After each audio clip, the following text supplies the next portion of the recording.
सबै मिलेर जुक्क उठाउँदाखेरि यतिखेर हात्ती जत्रो गाडी पनि उठाउन सम्भव रहेछ भनेर यतिखेर सबैले देखाइदिएको छ।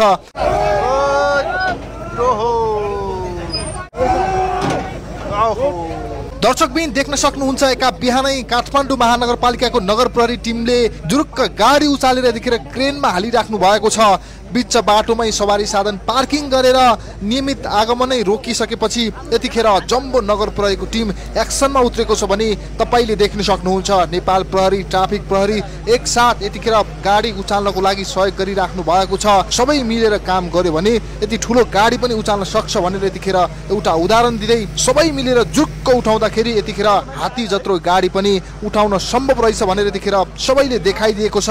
देख्न सक्नुहुन्छ ह्यान्डल लक गरेर बीच बाटोमा यसरी पार्किङ गरिसकेपछि नियमित सवारी साधन आवत जावत नै बन्द भइसकेपछि यतिखेर एका बिहानै नगर प्रहरीको टिम एक्सनमा उत्रिसकेपछि नेपाल प्रहरी र ट्राफिक प्रहरीले पनि साथ दिइराख्नु भएको छ भने यहाँ घुइँचो नै लागेको छ। दर्शकबिन देख्न सक्नुहुन्छ यो दृश्य ठ्याक्कै प्रज्ञा प्रतिष्ठानको पछाडिको बाटो हो भने अरू बेला यहाँ आवत जावत कम हुन्थ्यो, त्यही भएर पनि सवारी चालकले यहाँ पार्किङ गर्नुभएको होला। यो गाडीको धनीलाई लामो समयदेखि सम्पर्क गर्न खोज्दाखेरि पनि उहाँ सम्पर्कविहीन भइसकेपछि यतिखेर नगर प्रहरीको टिम र नेपाल प्रहरी त्यसैगरी ट्राफिक प्रहरी मिलेर यतिखेर नेपाल प्रहरीको यो क्रेन ल्याएर गाडीलाई व्यवस्थापन गरिसकेको छ।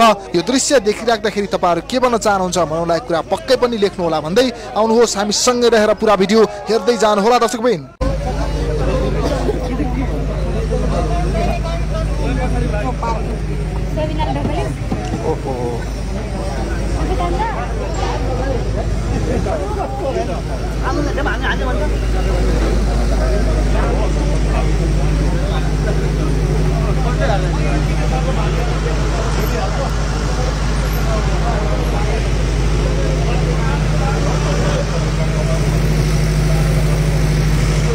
गाडीको मान्छे आएन है?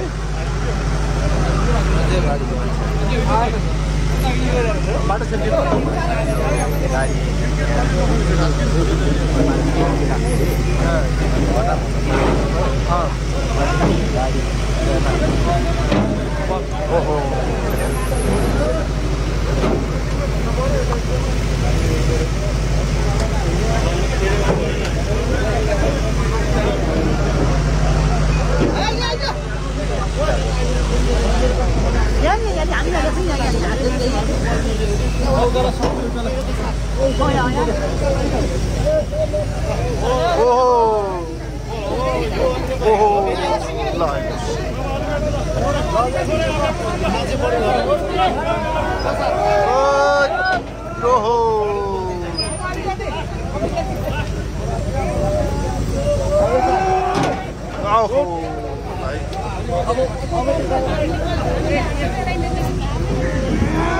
ओहो ल हेर्नुहोस् यहाँ महानगरको नगर प्रहरीको टिमले यतिखेर यो ठ्याक्कै प्रज्ञा प्रतिष्ठान पछाडि जाने बाटोमै यतिखेर गाडी राखिसकेपछि यतिखेर उहाँहरूले यो साइड लगाइराख्नु भएको छ। यो शक्ति उहाँहरूले देख्न सक्नुहुन्छ उठाएर अर्कोतिर लगिराख्नु भएको छ र यो नेपाल प्रहरीको पनि यहाँ सहयोग देख्न सक्छौँ। यो गाडी तान्नको लागि यहाँ यो ठुलो ट्रक पनि ल्याइएको छ। दर्शक पनि देख्न सक्नुहुन्छ भने यतिखेर लामो समयदेखि यो बाटो नै अवरुद्ध गरेर राखिएको यो गाडी यतिखेर नगर प्रहरीको टिम र नेपाल प्रहरी संयुक्त रूपमा मिलेर यतिखेर देख्न सक्नुहुन्छ बल लगाई उचालिराख्नु भएको छ।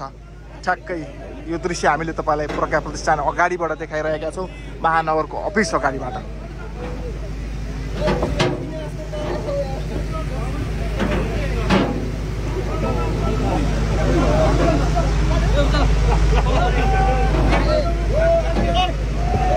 ओहो गाडी नै जुर्लुक्क बोक्नु भएको छ। दर्शक महानगर टिम र नगर प्रहरी सँगसँगै यतिखेर नेपाल प्रहरी मिलेर सर्लक्कै माथि तान्नु भएको छ र बाटो खुलाउनको निम्ति यतिखेर नेपाल प्रहरी र नगर प्रहरीको टिम संयुक्त रूपमा लागेर यतिखेर यो बाटो खुला पार्नु भएको छ। दर्शक